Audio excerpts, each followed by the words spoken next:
So hello guys and welcome back to the channel. Today I'm going to show you how to do a Shopify test order. So the first thing you want to do is go to your admin panel and you will get there by logging in. From there you can see the settings in the bottom left corner. So just click on that.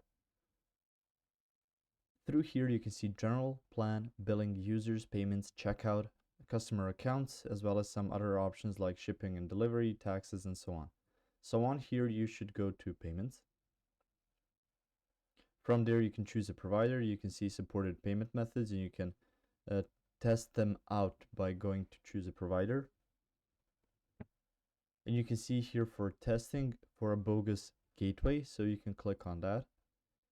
And you can just set it up on here and activate it. So you can use the following codes in place of the credit card numbers when checking out to simulate an approved transaction, to simulate a declined transaction, to simulate a gateway failure.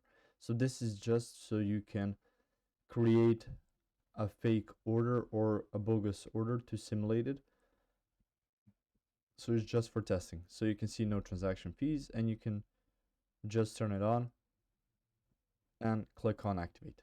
After you've done that, so let's exit this, you can then go and use it as you would with any other website where you want to buy products. So you can just go to products, then choose some of the products, add it to your bag, and then see if it's behaving like you think it should. So you don't have anything set up yet, it's just a test run.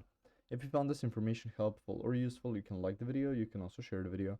You can subscribe to the channel and click the notification bell to get notified about new videos on Shopify or some other topics you might find interesting as well.